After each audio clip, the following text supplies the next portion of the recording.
la acera y fui a chocar contra un automóvil de mi vecino y entonces me di cuenta que había perdido el control de mi vehículo. Muchas personas están fuera de control y ni siquiera lo saben. Y el estar fuera de control es lo que la Biblia llama las obras de la carne, porque o las obras del Espíritu o las obras de la carne controlarán nuestra vida. Por favor, busque Gálatas 5:19 y manifiestas son las obras de la carne. Espero que entienda que cuando la Biblia habla de las obras de la carne, no hace referencia a nuestro cuerpo físico, sino a nuestra naturaleza adánica, o sea, a nuestra naturaleza pecaminosa, que todos nosotros la heredamos desde nuestros antepasados. ¿Cuáles son las obras de la carne? Desde el verso 19 tenemos una larga lista de las obras de la carne, comenzando con adulterio. Y adulterio significa unión sexual con otra persona que no es su cónyuge. Y cuando usted vive en adulterio, vive bajo el control de la carne, o sea, vive una vida descontrolada. Segundo, fornicación. Y la fornicación es sencillamente cualquier actividad sexual antes del matrimonio. La Biblia enseña sin dudas, sin titubeos, sin apologías y sin equivocación. Enseña la castidad prematrimonial y la fidelidad matrimonial. Cualquier persona que vive una vida de fornicación, vive una vida descontrolada. Tercero, inmundicia. Aquí específicamente se refiere a pensamientos sucios, impuros, depravados. Una persona que lee o se deleita mirando pornografía o películas explícitamente sexuales o cosas por el estilo, es una persona que vive en la inmundicia de las obras de la carne, o sea que vive una vida descontrolada. Cuarto, lascivia. Aunque esa es una palabra que no se la usa frecuentemente, literalmente significa falta de control o lo que podríamos llamar sensualidad. El vivir para los sentidos. Y esto no es necesariamente sexual. Puede ser la borrachera, la glotonería, o sea, un desordenado deseo por la comodidad, la ociosidad, el complacer a sus 5 sentidos, dejar que ellos controlen su forma de vivir. Eso también es una vida descontrolada. Quinto, idolatría. Y usted me dirá, pastor, nosotros somos gente moderna, civilizada. Nosotros no somos idólatras. Permítame hacer una pregunta. ¿Qué es un ídolo? Ídolo es cualquier persona o cosa que para usted es más importante que Dios. Cualquier cosa a la que ame más, tema más y sirva más que a Dios, eso es un ídolo. Y puede ser su familia, sus negocios, sus distracciones, sus pasatiempos. Nosotros, gente moderna y civilizada, tenemos cualquier cantidad de ídolos. Si usted está viviendo una vida de idolatría, si hay algo a lo que usted ame más, tema más y sirva más que a Dios, está viviendo una vida controlada por la carne, y eso también es una vida descontrolada. Sexto, hechicerías. La palabra hechicería procede de la palabra griega fármacos, y en realidad tiene que ver con el uso de drogas. En la actualidad se han inventado la frase drogas recreacionales, o sea, un cielo instantáneo. Lo trágico es que ese cielo instantáneo termina en un infierno eterno. Hechicerías, brujerías, sortilegios, drogas, ciencias ocultas, chamanes, limpias, y todas esas cosas están entrelazadas fuertemente entre sí. El pastor David Wilkerson solía decir: no he conocido a ningún hombre seguidor y adorador de Satanás que no haya comenzado primero abriendo su mente a experiencias místicas por medio del uso de drogas. Las obras de la carne siempre guían a una vida desordenada. Sexto, enemistades. ¿Está usted guardando algún rencor o resentimiento? ¿Está llevando algún odio en su corazón? Si usted tiene alguna amargura, algún rencor contra alguien, su vida está siendo controlada por su carne y por lo tanto está fuera de control. Séptimo, pleitos. Ahora esto conlleva la idea de división, de contienda. Parece que a algunas personas les encanta el comenzar algún argumento. No se llevan bien con nadie. Son como un puercoespín. Aunque tienen buenos puntos, es casi imposible acercarse a ellos. Octavo, celos. La raíz de los celos, mi amigo, es el egoísmo. El egoísmo llevado hasta el extremo puede producir increíbles tragedias. Un fanático celoso es una formidable arma terrorista. Un fanático religioso es una aterradora arma en manos de Satanás. Noveno, iras. Estas producen un incontenible deseo de venganza, un consumidor afán de desquite. Y no importa cuán bajo tengamos que descender, tanto y en cuanto podamos saciar nuestra venganza y aplacar nuestra ira. El único problema es que la venganza nunca ha traído paz a los vengadores. Décimo, contiendas. Y esto tiene que ver con personas especializadas en fraccionar un grupo humano. Una iglesia, por ejemplo. Si las cosas no se hacen a su manera, también pueden causar fisuras en un hogar, en el vecindario o en la comunidad. Décimo primero, disensiones. La palabra sedición, derivada de disensión, literalmente significa estar aparte y hace referencia a personas que forman pequeños grupitos y enclaves porque piensan que son mejores que todos los demás. A veces son precursores de cultos, logias y hermandades que son muy selectivos en cuanto a su membresía se refiere. Décimo segundo, herejías. Las herejías invariablemente están relacionadas con las doctrinas falsas y no quieren adherirse a la palabra de Dios. Personas controladas por las obras de la carne en vez de ser controladas por las obras del Espíritu. Décimo tercero, envidias. Una persona envidiosa es una persona que no está satisfecha con lo que tiene. Posee un espíritu de codicia. Carece de un espíritu de agradecimiento. Y no es que únicamente quiere más, sino que quiere tener más que todos los demás. Décimo cuarto, homicidios. Y no faltará quien inmediatamente pensará, qué bueno que yo no soy un asesino. Cuando Jesús interpretó no la letra de la ley, sino el espíritu de la ley, dijo que si tenemos odio, rencor, venganza en el corazón contra alguien, somos homicidas, sin necesidad de disparar un arma o de utilizar un puñal. Décimo quinto, borracheras. Esto no hace referencia al hecho de beber cerveza o licores hasta perder el sentido, sino a la realidad de que nuestra mente ha sido narcotizada, insensibilizada. Significa que tiene un impedimento en su capacidad mental. Así como el alcohol y las drogas son un impedimento moral y ético para quienes usan esos venenos. Décimo sexto, orgías. Hay gente que parece que está de fiesta todo el tiempo.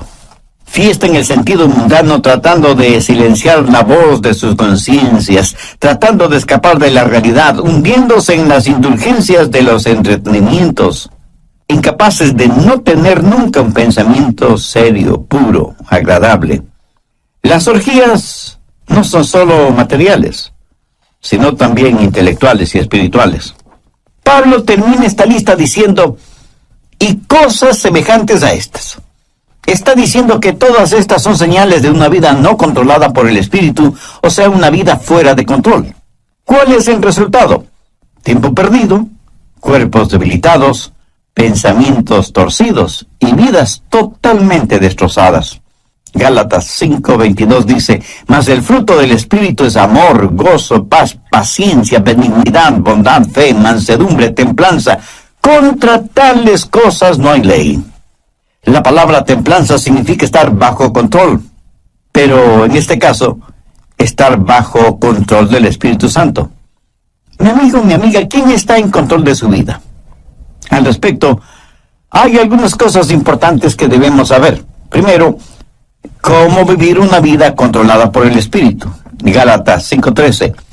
Porque vosotros, hermanos, a libertad fuisteis llamados, solamente no uséis la libertad como ocasión para la carne, sino servíos por amor los unos a los otros. Y en el siguiente versículo, Pablo nos dice cuál es el estándar del amor. Porque toda la ley en esta sola palabra se cumple. Amarás a tu prójimo como a ti mismo. Ese es el estándar legal.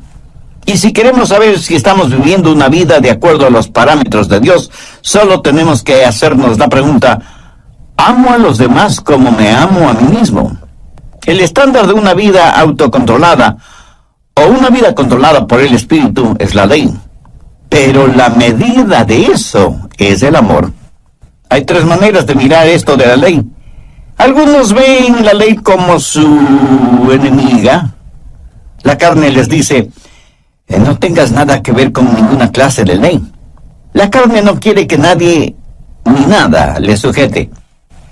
Quiere hacer lo que le plazca. Eso es lo que se llama libertinaje. Otras personas miran a la ley como su amo. Y Pablo predica contra eso porque quienes viven bajo la ley están siempre luchando, pero nunca alcanzan la victoria. Saben lo que dice la ley. Saben que la ley es buena y justa y por eso tratan de vivir bajo la ley, aunque eso les cueste la vida. Y quienes viven de esa manera, bajo la ley, son legalistas. Recuerde que la vida cristiana no es una relación de ley, sino una relación de amor.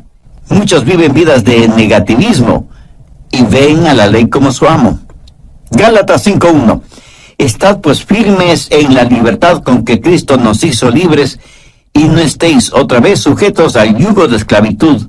Bueno, ¿y cuál es el yugo de esclavitud? Es el del esfuerzo propio. Cuando usted ve a la ley como su amiga, eso es libertad. Y tenemos tres opciones: libertinaje, legalismo o libertad. Y la Biblia dice que hemos sido llamados a libertad y que debemos estar firmes en la libertad con que Cristo nos hizo libres. Ahora escúcheme atentamente. Libertad no es hacer lo que se nos antoja. Nadie es verdaderamente libre hasta que no sepa lo que es control. Yo no sé interpretar música en ningún instrumento musical, lo cual me pone triste a mí, pero eso le alegra a muchas personas. Ahora, suponga que quiero tocar el piano y tan pronto me siento frente al piano, sé que ese piano está regulado por ciertas leyes. Y solo las personas que han aprendido esas leyes musicales son las que pueden hacer surgir melodías de ese piano. El salmista dijo: tus estatutos han sido mi canción en el día de mi peregrinaje. Cuando la Biblia dice que tenemos una vida de libertad, y esa libertad está controlada por el Espíritu, recién y solo entonces sabremos lo que es la verdadera libertad. Pero ¿cómo tener ese control, esa disciplina en nuestras vidas? No por medio de libertinaje, sino por medio de la libertad en el Espíritu. Nuestras vidas necesitan estar bajo control, pero no bajo nuestro propio control, porque eso lo único que producirá será libertinaje, sino bajo el control del Espíritu para tener libertad. Pero aún el parámetro de la libertad no es suficiente. Necesitamos fortaleza. ¿Dónde tener la fortaleza para vivir una vida controlada por el Espíritu? Bien, veamos Gálatas 5, versos 16 y 17. Digo pues, andad en el Espíritu, y no satisfagáis los deseos de la carne, porque el deseo de la carne es contra el Espíritu, y el del Espíritu es contra la carne, y estos se oponen entre sí, para que no hagáis lo que quisierais. Verá, parte de mi naturaleza es carnal, y parte de mi naturaleza es espiritual, cuando he nacido de nuevo. Y estas dos naturalezas están dentro de mí, y lo mismo pasa en usted, ¿verdad? Y el Espíritu Santo dice a nuestro espíritu: vive para Dios y vive victoriosamente. Es una especie de guerra civil dentro de nosotros. Y por nosotros mismos no podemos tener la victoria. Entonces, ¿qué hacer? Verso 16. Andad en el Espíritu y no satisfagáis los deseos de la carne. Note que no dice satisfacer los deseos de la carne para que podáis andar en el Espíritu. Eso es legalismo. Y es el sendero por el cual caminan millones de seres humanos. Si alguna lección espiritual he aprendido y sigo aprendiendo, es que no puedo caminar en el Espíritu si lo que me interesa es complacer los deseos de la carne. La santidad no es el camino hacia Cristo. Cristo es el camino hacia la santidad. ¿Dónde conseguir esa clase de fortaleza? Gálatas 5:18. Pero si sois guiados por el Espíritu, no estáis bajo la ley. El ser guiados por el Espíritu significa que yo voluntariamente busco la guía del Espíritu porque quiero caminar voluntariamente en el Espíritu. El estándar de la ley de Dios se manifiesta en el amor, y la fortaleza para esto es si caminamos en el Espíritu. Por lo tanto, la vida controlada por el Espíritu es el caminar en el Espíritu. Y todos sabemos lo que significa caminar, ¿no es cierto? Pero pensemos sobre esto un poquito más. Primero, el empezar a caminar. Un viaje de 1 kilómetro o de miles de kilómetros empieza con un paso. Voy a caminar de aquí hasta allá. Ahora, el comenzar a caminar es un acto de mi voluntad. Pero escúcheme, la vida controlada por el Espíritu, la vida espiritual disciplinada, no se vive por el poder de la voluntad, sino que se la vive por el poder del Espíritu Santo. Pero usted debe decidir. Y yo no puedo decidir por usted. Nadie, absolutamente nadie puede decidir por usted. Es algo que solo usted puede decidir. Y puede decir, voy a vivir guiado por el Espíritu. Veamos Efesios 5:18. No os embriaguéis con vino, antes bien sed llenos del Espíritu. ¿Por qué Dios dijo por medio de Pablo que no debemos embriagarnos con vino y que más bien seamos llenos del Espíritu Santo? Porque quiere darnos no solo un contraste, sino también una comparación. Porque ser llenos del Espíritu es como estar embriagados con vino. El hombre puede decidir qué es lo que va a beber. Esa es su decisión. Pero una vez que decide qué beber, lo que bebe toma control de él. ¿Lo entiende? Cuando está borracho, está bajo la influencia, bajo el control de aquello que bebió. Así que por un acto de su voluntad, usted decide ser lleno del Espíritu. Pero una vez que eso se hace realidad, es el Espíritu Santo el que tiene control sobre usted. Ahora usted está lleno no de vino, sino del Espíritu Santo. Es el comienzo de su caminar espiritual. ¿Cómo calificaría usted su caminar actual? ¿Carnal o espiritual? Si su caminar aún es carnal, no quisiera caminar lleno del Espíritu Santo de Dios. Para obtenerlo, humíllese delante de Dios, arrepiéntase de sus pecados, acepte el sacrificio que Jesús hizo en la cruz para pagar la deuda de sus pecados y pídale que le perdone, que le limpie, que le sane espiritualmente y que le haga un instrumento útil. Soy Irving Ravelo.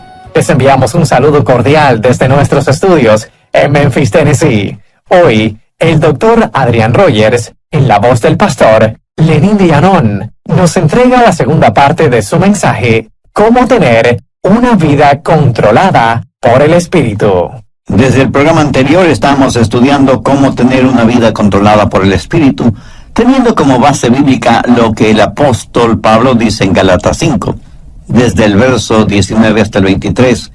Y manifiestas son las obras de la carne, que son adulterio, fornicación, inmundicia, lascivia, idolatría, hechicerías, enemistades, pleitos, celos, iras, contiendas, disensiones, herejías y cosas semejantes, acerca de las cuales os amonesto, como ya os lo he dicho antes, que los que practican tales cosas no heredarán el reino de Dios. Mas el fruto del Espíritu es amor, gozo, paz, paciencia, benignidad, bondad, fe, mansedumbre, templanza.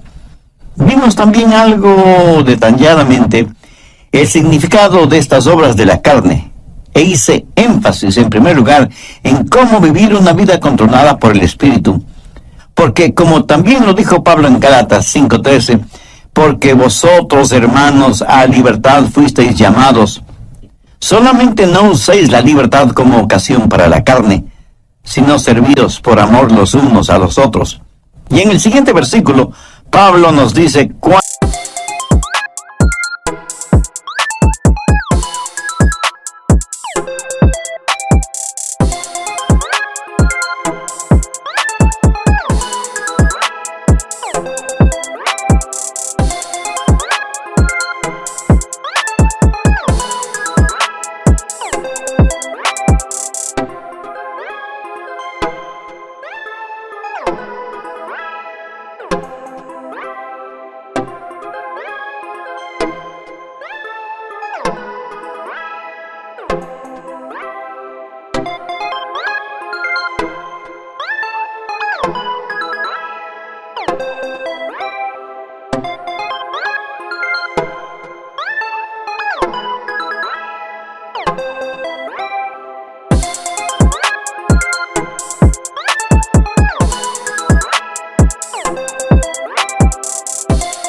es el estándar del amor, porque toda la ley en esta sola palabra se cumple.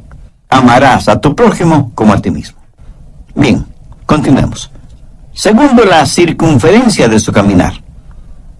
¿Qué significa caminar en el Espíritu? Note que no dice caminar con el Espíritu. Tampoco dice caminar siguiendo al Espíritu. Claramente dice andad en el Espíritu. Para mí, eso significa que el Espíritu debe ser la circunferencia de su caminar. Por ejemplo, si yo le dijera a usted, camine en este edificio, significa que usted debe estar en ese edificio. El perímetro del edificio es la circunferencia dentro de la cual usted puede caminar. Si usted se sale del edificio, ya no estará en el edificio. Espero que lo entienda. Todos los países del mundo tienen sus fronteras. Para poder viajar de un país a otro, usted necesita un pasaporte con la visa respectiva. Y con eso usted puede viajar libremente de un país a otro. Pero a veces los países, por motivos de seguridad interna, cierran sus fronteras. Y uno puede llegar hasta la frontera, pero no puede pasar la frontera. Esa frontera es el límite de su caminar o de su viaje. Por analogía, el Espíritu Santo de Dios debe ser el elemento en el cual usted camina. El Espíritu debe ser el medio ambiente de su vida. Usted como que se encierra, se cubre, se cobija con el Espíritu Santo de Dios. ¿Está usted haciendo eso? Le puedo asegurar que su carne no quiere que haga eso. ¿Sabe por qué? Porque la carne le dirá, mira, no seas tonto. Fuera del Espíritu Santo puedes tener placeres y hacer cosas que necesitas para ser feliz. Escúcheme, una persona que tiene su vida controlada por el Espíritu Santo ha llegado a una conclusión terminante. No hay nada que valga la pena fuera de Jesús. Cuando usted pueda decir eso, es que está caminando en el Espíritu. No hablo del hecho real de que usted tiene que comer, dormir, trabajar, descansar, gozar de vacaciones y todas estas cosas. Todas estas cosas usted las necesita ver dentro del contexto de que el Espíritu Santo de Dios está guiando y dirigiendo su vida. Usted debe aprender a caminar dentro de la circunferencia y los parámetros del Espíritu Santo. Y cuando usted se salga de esa circunferencia, el Espíritu Santo le dirá, mire, estás cruzando el límite. Y usted retrocede y se arrepiente. Eso, mi amigo, es una vida controlada por el Espíritu Santo de Dios. Tenemos entonces el comienzo de nuestro caminar, la decisión del paso que vamos a dar y la circunferencia dentro de la que podemos caminar en el Espíritu. Pero todavía hay algo muy importante. Tercero, la continuación de nuestro caminar. Gálatas 5:16 dice, digo pues, andad en el Espíritu. Andad, en el original griego, conlleva la idea de mantenerse caminando. ¿Pero qué es caminar? Sencillamente una serie de pasos. Y aunque comienza con una decisión, no se detiene allí. La vida controlada por el Espíritu es una crisis que comienza con lo haré, pero es seguida por un proceso realizado un paso a la vez. Lo dije ya hace algunos minutos. Un viaje de 1 kilómetro o 1000 kilómetros comienza con el primer paso. Pero usted no se detiene después del primer paso, sino que sigue caminando paso por paso sin detenerse. Digo, si es que usted quiere llegar a alguna parte. Dicen que muchos caminan muy aprisa para llegar a un lugar que no conocen. Y estando ahí, no saben qué hacer. Despistados. Anota al margen Colosenses 2:6. Este es un versículo clave en una vida controlada por el Espíritu. Si usted está cansado y enfermo de las obras de la carne, si quiere tener la libertad y el gozo de pertenecer a los hijos de Dios, quiero que grabe en su mente y en su corazón Colosenses 2:6. Por tanto, de la manera que habéis recibido al Señor Jesucristo, andad en Él, Mi amigo, es muy importante que usted entienda bien esto. Si usted ha recibido al Señor Jesucristo en su vida, debe caminar en Él. Si yo le pregunto a usted si ya es salvo, y usted me responde afirmativamente, tácitamente me está diciendo que ya ha recibido al Señor Jesucristo como su Salvador. Por favor, escúcheme con atención. Si eso es cierto, o sea que usted ya es salvo o salva, entonces quiere decir que usted está caminando en Él. Bien, ¿me permite hacerle una pregunta? ¿Cómo recibió usted al Señor Jesucristo? Y probablemente usted me dirá, porque me arrepentí de mis pecados y deposité toda mi confianza y fe en Él. Muy bien, por arrepentimiento y fe. ¿Qué es lo que dice Pablo en Colosenses 2:6?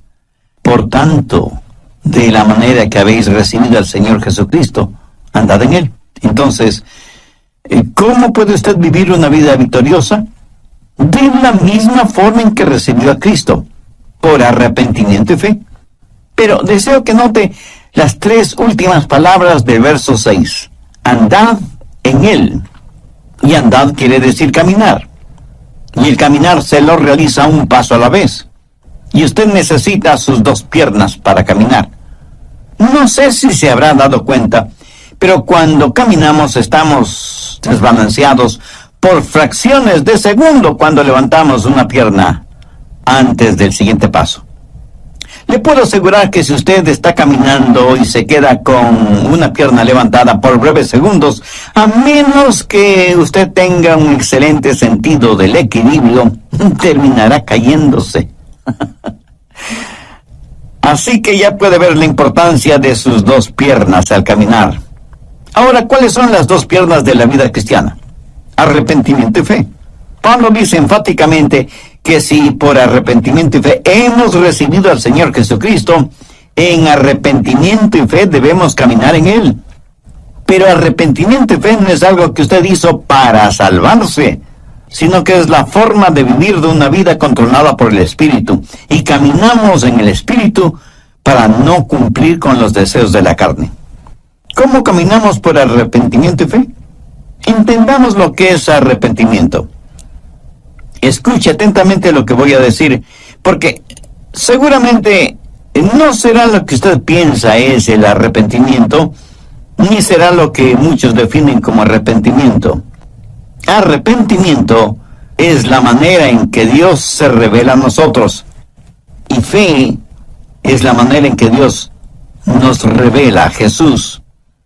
Y quiero que entienda bien esto, por eso vale la pena repetirlo. Arrepentimiento es la manera en que Dios se revela a nosotros, y fe es la manera en que Dios nos revela a Jesús.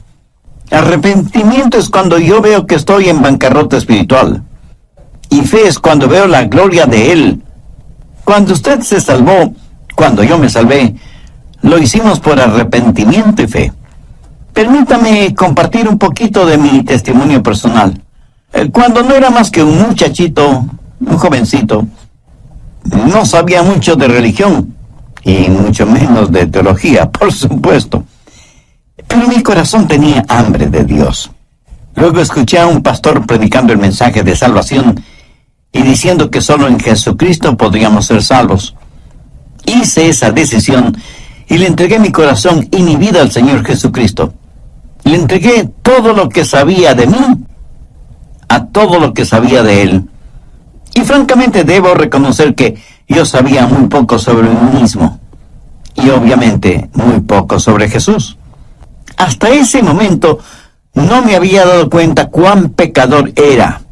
Y muchísimo menos, cuán glorioso era Jesucristo.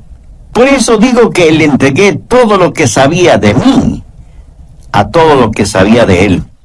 Pero desde entonces aprendí mucho acerca de mí. Y lo que aprendí acerca de mí no era muy agradable, que digamos. Y aprendí mucho acerca de Jesús. Y Él es mejor, muchísimo mejor de lo que yo pensaba que era. Y porque recibí a Cristo con arrepentimiento y fe, comencé a caminar en Él. ¿Sabe por qué? Porque cada día aprendo más sobre mí. Y mientras más aprendo sobre mí, más tengo de qué arrepentirme. Pero también aprendo más sobre Él. Y mientras más aprendo acerca de Él, más y más confío en Él. ¿Lo entiende? Arrepentimiento y fe. A lo mejor a veces usted piensa, creo que realmente no soy salvo, porque si fuera salvo, ¿por qué tengo esta gran convicción de mi pecado? Mi amigo, usted tiene esa gran convicción de su pecado precisamente porque es salvo y está aprendiendo más sobre usted y más acerca de Jesús. Esa convicción no es una señal de que no es salvo, sino más bien una señal de que usted finalmente está entendiendo el significado de una vida controlada por el Espíritu.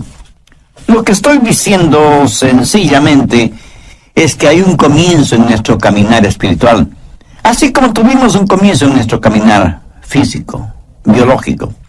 Debemos voluntariamente aceptar la guía del Espíritu. No vivimos por el poder de nuestra voluntad, pero entramos y aceptamos la vida cristiana por una decisión voluntariva de nuestra parte.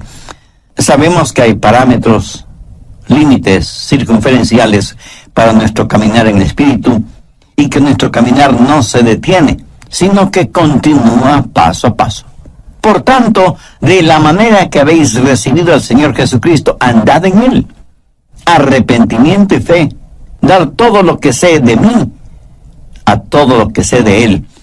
Y de pronto, súbitamente, usted descubre que usted no está en control, que Dios está en control de su vida por medio de su Santo Espíritu, y que su vieja naturaleza pecaminosa, carnal, ya no tiene nada que hacer en usted, porque ahora usted está caminando, creciendo en el Señor Jesucristo, guiado por el Espíritu Santo. Por lo tanto, la vida controlada por el Espíritu es un caminar. Algunas personas me dicen, pastor, desde hace tantos y tantos años estoy firme en Jesús. Y yo, con todo respeto y con todo amor, simplemente les pregunto, hermana o hermano, ¿cuándo va a empezar a caminar? Está bien el estar firmes en la fe, pero para muchos parece que firmeza significa inmovilidad, en vez de significar un caminar firme. Resumiendo, permítame decir que el estándar de la ley de Dios es el amor, y la fortaleza de nuestro caminar en el Espíritu con arrepentimiento y fe, lo cual producirá en nosotros una verdadera satisfacción espiritual. Veamos una vez más Gálatas 5, 22 y 23. Mas el fruto del Espíritu es amor, gozo, paz, paciencia, benignidad, bondad, fe, mansedumbre, templanza. Escúcheme, el diablo utilizará a sus familiares y amigos no cristianos para que le digan, tú no quieres vivir esa clase de vida, es tan aburrida. Mi amigo, esa es la única clase de vida que vale la pena vivirla. Es la única vida que produce genuina y eterna satisfacción. El apóstol la identifica como fruto, y un buen fruto es por lo general delicioso, hermoso, oloroso y satisface. Una fruta es para ser consumida, para aplacar el hambre. ¿Tiene usted hambre por el Señor, por las cosas de Dios? Si no es por medio del Señor Jesucristo, esa hambre nunca podrá ser satisfecha. Una vida controlada por el Espíritu es una vida llena del fruto del Espíritu, o sea, es una vida llena de amor, gozo, paz, paciencia, benignidad, bondad, fe, mansedumbre y templanza. La carne y el Espíritu están luchando en usted ahora mismo. El resultado depende de usted. Si usted dice, voy a vivir una vida de libertinaje y ver la ley de Dios como mi enemiga, no voy a vivir una vida de legalismo y tener la ley como mi amo. Si dice eso, le estará dando la victoria a la carne. Pero si dice, voy a tener a la ley como mi amiga, voy a vivir una vida de verdadera libertad, voy a buscar la fortaleza del Espíritu Santo y buscar voluntariamente la guía del Espíritu Santo y dejar que Él marque los parámetros normativos de mi vida y que me ayude a encontrar todo en Jesucristo, voy a caminar un paso a la vez en arrepentimiento y fe. Si usted dice eso, Dios le dará libertad. La libertad con que Jesucristo quiere hacerle libre. Y si hay alguna disciplina de su parte, no piense que la disciplina es restrictiva.